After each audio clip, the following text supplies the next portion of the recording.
नमस्कार मित्रों, मैं डॉक्टर करतार सिंह आज के इस सेशन में आप सभी का एक बार पुनः हार्दिक अभिनंदन करता हूं, हृदय से स्वागत करता हूं। साथियों, आज हम चर्चा करेंगे उपनिषदों में सबसे महत्वपूर्ण उपनिषद ईशोपनिषद या ईशावास्योपनिषद। इसको हम ईशोपनिषद के भी नाम से जानते हैं और इसको हम ईशावास्योपनिषद के भी नाम से जानते हैं।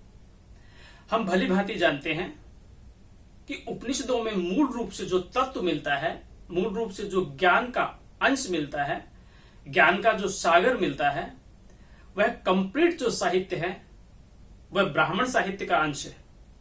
उपनिषदों में जो ज्ञान की परंपरा हमें मिलती है वह मूल रूप से ब्राह्मण साहित्य का अंश है। क्योंकि हम जानते हैं कि मूल रूप से जब हम वैदिक साहित्य की बात करते हैं, जिसमें हम 4 वेदों की बात करते हैं, उसके बाद जब हम उत्तर वैदिक साहित्य की बात करते हैं तो वहां से हम उपनिषद परंपरा को देखते हैं। जैसे हम मूल रूप से हम वैदिक साहित्य की बात करते हैं, वेदों की बात करते हैं, उसके बाद फिर हम ब्राह्मण ग्रंथों की बात करते हैं, हम आरण्यक ग्रंथों की बात करते हैं। तो कंप्लीट जो वैदिक साहित्य है वो तो वैदिक परंपरा का पार्ट है, लेकिन जो उत्तर वैदिक साहित्य है जिसमें से हम उपनिषद को स्वीकार करते हैं, वह उपनिषद तो मूल रूप से ब्राह्मण ग्रंथ का साहित्य यानी ब्राह्मण ग्रंथों का अंश है। लेकिन हम जो उपनिषद आज पढ़ रहे हैं ईशावास्योपनिषद, ये मूल रूप से वैदिक प्रक्रिया का ही एक अंश है, वैदिक प्रक्रिया का ही एक भाग है। इसलिए हम इसको वैदिक प्रक्रिया का भाग मानते हैं, क्योंकि हमने कहा कि बाकी जितने उपनिषद हैं, बाकी जो सारे के सारे उपनिषद है वो आपको कर्मकांड के अंतर्गत दिखाई देते हैं, वो आपको ब्राह्मण ग्रंथों के अंतर्गत उनके अंश हमें दिखाई देते हैं, या फिर वो ब्राह्मण ग्रंथों पर आधारित है। लेकिन यह उपनिषद ईशोपनिषद या ईशावास्योपनिषद है, ये डायरेक्ट वेद से संबंधित है, मतलब हम इसको वेद से संबंध मानते हैं, इसलिए हम इसको वैदिक प्रक्रिया का भाग कहते हैं। अब सबसे पहले बात हमारे सामने उपस्थित होती है कि जो ईशोपनिषद है उसमें मूल रूप से उसका विषय क्या है। तो उसका विषय ईश्वर को सर्वशक्तिमान मानना उसका विषय। इस उपनिषद का जो मूल विषय है वो ईश्वर को सर्वशक्तिमान मानना है, क्योंकि इसकी जो शुरुआत है, इसका जो प्रारंभ है वही ईश्वर से होता है। यहाँ पर ओम ईशावास्यम इदं सर्वम यत् किंचित जगत्याम जगत, मतलब इस संसार में जो भी कुछ है, इस संसार में जो भी कुछ है वो सभी कहीं न कहीं ईश्वर का अंश है, चाहे आप प्रत्यक्ष रूप से देखें या आप उसको अप्रत्यक्ष रूप से देखें। तो सबसे पहले जो लोग ज्ञान के लिए इस वीडियो को देख रहे हैं उनको तो थोड़ा धैर्य रखना चाहिए, आगे बहुत सी ज्ञान की बहुत सी महत्वपूर्ण बातें आएंगी इसको जब हम पूर्ण रूप से आगे पढ़ेंगे। लेकिन जो लोग सिलेबस के आधार पर इसका आकलन करना चाहते हैं, सिलेबस के आधार पर देखना चाहते हैं, उसको उसी दृष्टिकोण से उसको देखना है।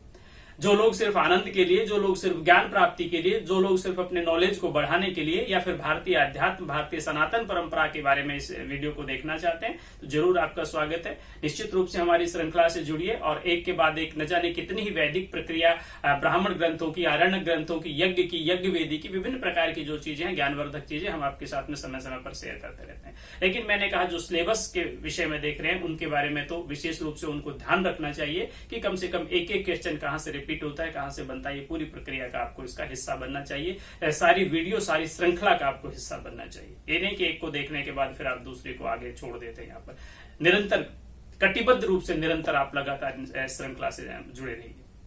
तो हम मूल रूप से बात कर रहे थे वैदिक प्रक्रिया। यदि हम इसकी चर्चा करें कि इस उपनिषद को कहां से लिया गया है, इस उपनिषद का प्रारंभ तो हमने बता दिया, ओम शब्द से हो रहा है। यहाँ पर ईशावास्यम इदं सर्वम, इससे हम बात कर रहे हैं, यत् किंचित जगत्याम जगत।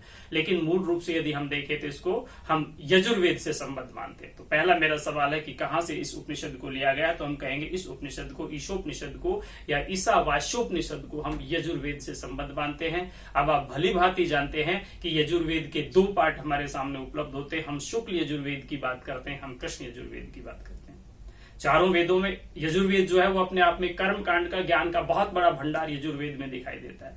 ठीक है, इसको हमने 2 भागों में विभक्त किया है, शुक्ल यजुर्वेद और कृष्ण यजुर्वेद। तो हमारा जो ईशावास्योपनिषद या जो ईशोपनिषद है, इसको हम शुक्ल यजुर्वेद से संबद्ध मानते हैं।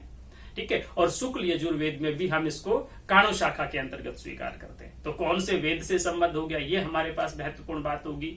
कौन सी शाखा से संबंधित है, ये हमारे लिए विषय हो गया बहुत महत्वपूर्ण। और मैंने कहा कि बहुत ज्ञानवर्धक चीजें हैं। जरूरी नहीं कि जिन लोगों के सिलेबस में ये लगा है वही पढ़े। आप भारतीय परंपरा से ताल्लुक रखते हैं, आप सनातन संस्कृति से ताल्लुक रखते हैं, देखिए वैदिक कर्मकांड में एक एक शब्द अपने आप में एक एक रिसर्च करने लायक यहाँ पर जो है, इस तरह की चीजें हमारी इस पूरी परंपरा में देखने को मिलती है।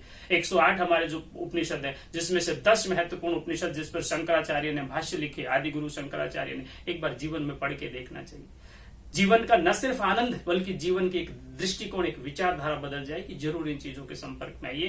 केवल एक सिलेबस की विषय वस्तु है ये सोचकर आप इनका अध्ययन ना करें, ठीक है। जो लोग पढ़ नहीं रहे हैं, ठीक है, जो लोग ऊपरी परंपरा में जा चुके हैं, जो लोग गृहस्थी जीवन में है, जो लोग वानप्रस्थी जीवन में है, जो लोग संन्यास जीवन में, उन लोगों को भी सारी की सारी चीजें देखनी चाहिए, उनके विषय में जानना चाहिए, क्योंकि आजकल टेक्नोलॉजी से मुझे लगता है कोई भी व्यक्ति अछूता नहीं। आइए आगे की बात करते हैं। हमने कहा कि शुक्ल यजुर्वेद की काणु शाखा से संबंधित है।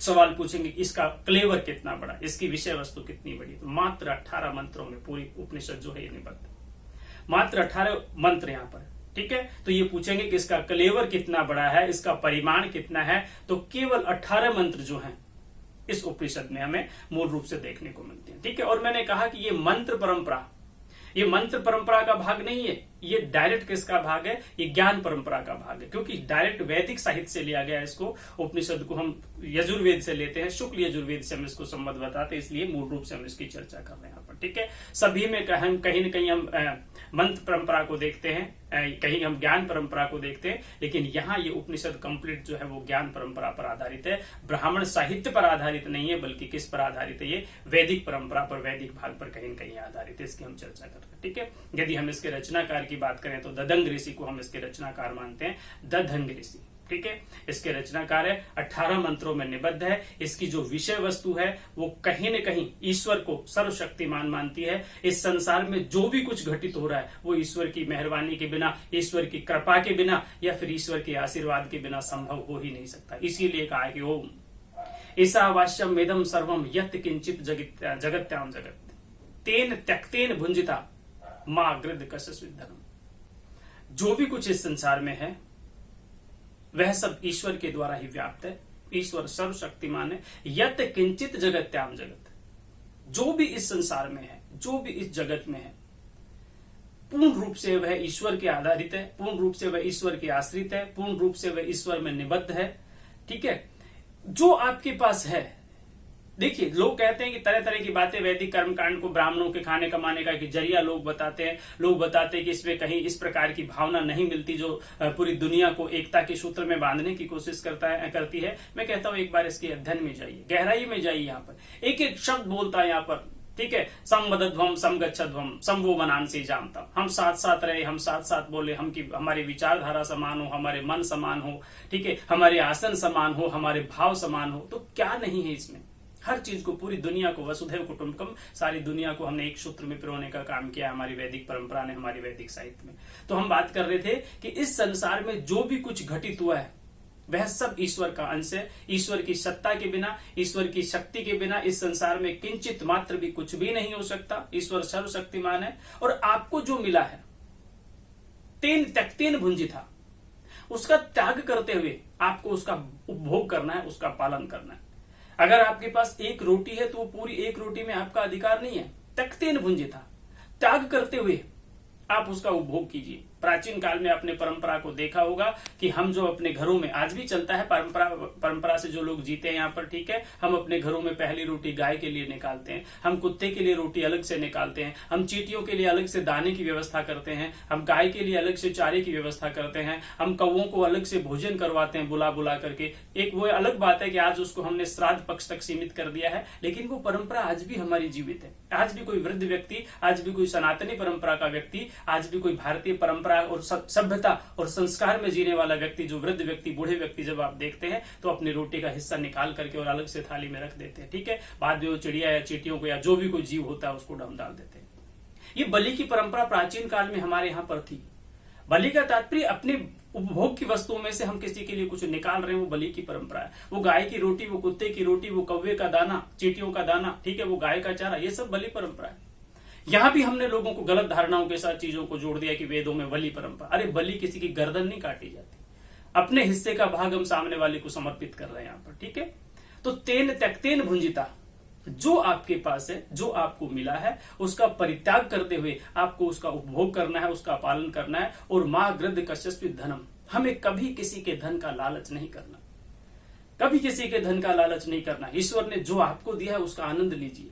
जो दूसरे के पास है उसको मत देखिए, ठीक है। धन्यवाद दीजिए ईश्वर को कि ईश्वर तूने मुझे क्या दिया, यहाँ पर जो भी कुछ दिया मैं इसका उपभोग कर रहा हूं, मैं इसके आनंद का भागी हूं यहाँ पर, ठीक है। ईश्वर को बार बार धन्यवाद दीजिए। मतलब 24 घंटे चिड़चिड़ाने से पार नहीं पड़ेगी कि उसके पास ये और ये मेरे पास क्यों, नहीं चलेगा ऐसा, ठीक है। हमारी उपनिषद ऐसा नहीं कहती, क्योंकि उपनिषदों में उप का तात्पर्य पास और निषद यानी जो नी उपसर्ग लग करके पास बैठने वाली धातु परंपरा, हमने इसकी जो व्युत्पत्ति की होगी वहां पर हमने देखा होगा कि कंप्लीट जो गुरुओं का ज्ञान है वो गुरु को आंखों के सामने बिठाकर जब उसका उपनयन संस्कार हो जाता था तो बिल्कुल गुरु की आंखों के सामने बैठकर जो ज्ञान दिया जाता था वो सारे का सारा ज्ञान उपनिषदों में समाहित है।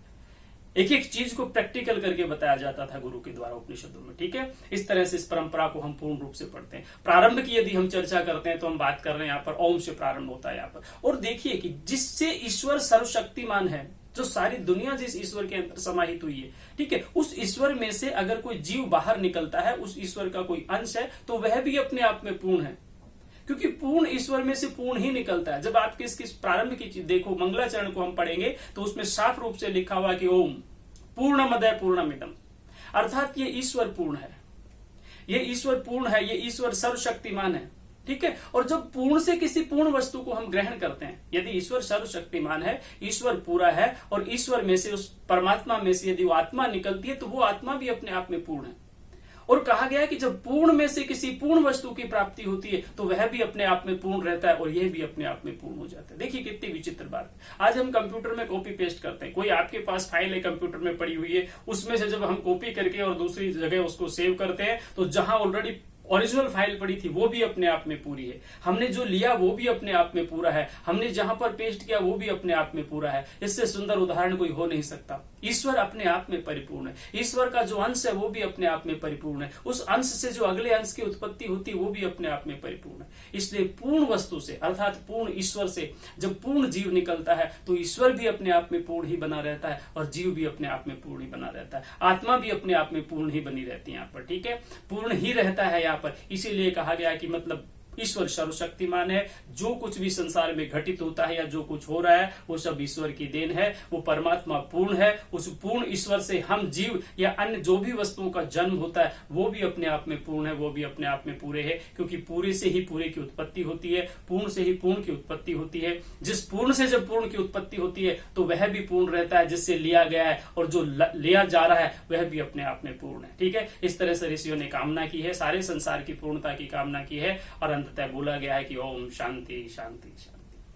3 बार शांति का प्रयोग होता है। हमारे जीवन में 3 प्रकार के हमारे जो दुख होते हैं, आदि भौतिक, आदि दैविक, और जो हमारे आध्यात्मिक दुख होते हैं, ठीक है, जो शरीर के दुख होते हैं, जो मानसिक दुख होते हैं, जो देवी देवताओं के प्रकोप से आने वाले दुख होते हैं, इन दुखों का विभाजन हमने 3 कैटेगरी में किया है। इसलिए 3 बार शांति शब्द का प्रयोग किया है कि ओम शांति शांति शांति, ठीक है, अर्थात हमारे तीनों प्रकार के दुखों से निवृत्ति हमें मिले, इस तरह ईश्वर से कामना की गई है। ईशावास्योपनिषद जो है शुक्ल यजुर्वेद की काणु शाखा का पार्ट है। यहाँ पर दधंग नामक ऋषि के द्वारा इसको लिखा गया। यहाँ पर 18 मंत्रों में निबद्ध है। ये ईश्वर को सर्वशक्तिमान इस उपनिषद में माना गया है यहाँ पर, ठीक है। आपके पास जो है उसका परित्याग करते हुए, उसका त्याग करते हुए आपको उसका उपभोग करना है। ये संसार पूर्ण है, ये ईश्वर पूर्ण है, ये जगत पूर्ण है, क्योंकि पूर्ण से यदि किसी पूर्ण चीज की उत्पत्ति होती है तो वह भी देने वाला भी पूर्ण ही रहता है और ग्रहण करने वाला भी पूर्ण ही होता है। और अंत में ईश्वर की सत्ता को स्वीकार करते हुए सारे संसार के आदि भौतिक, आदि दैविक और आध्यात्मिक, मानसिक हमारे जो विकार हैं उन सारे विकारों से संतुष्टि की, सारे विकारों से शांति की कामना की गई। इसलिए 3 बार हम शांति पद का उल्लेख करते हैं, ओम शांति शांति शांति। ओम शब्द जो है वो कल्याण का सूचक है। आपको ध्यान रखना उपनिषद कौन से शब्द से प्रारंभ होता है। ईशावास्योपनिषद नाम इसलिए रखा गया कि ईश्वर का वास जो है वो हर जगह है, इसलिए इसको कहा गया है। इसके रचनाकार के बारे में आपको गौर करना है, इसके मंत्र के बारे में आपको गौर करना है, मंत्रों की संख्या कितनी ये उनके बारे में आपको गौर करना है। इसमें ईश्वर को ही सर्वशक्तिमान माना गया है, इसके बारे में आपको विचार करना है। कंटिन्यू निबद्ध रूप से इस वीडियो को आपको जारी रखनी है, इस श्रृंखला को आपको जारी रखनी है। नीचे प्लेलिस्ट में आप इसको देखिए, प्लेलिस्ट में जितनी भी वीडियो इससे संबंधित 18 मंत्रों से निबद्ध जो वीडियो बन रहे हो, सारे वीडियो को सीक्वेंस से क्रमबद्ध रूप से हम आपके सामने उपस्थित करते हैं। तो साथियों, आज की इस क्लास में इतना ही। नमस्कार।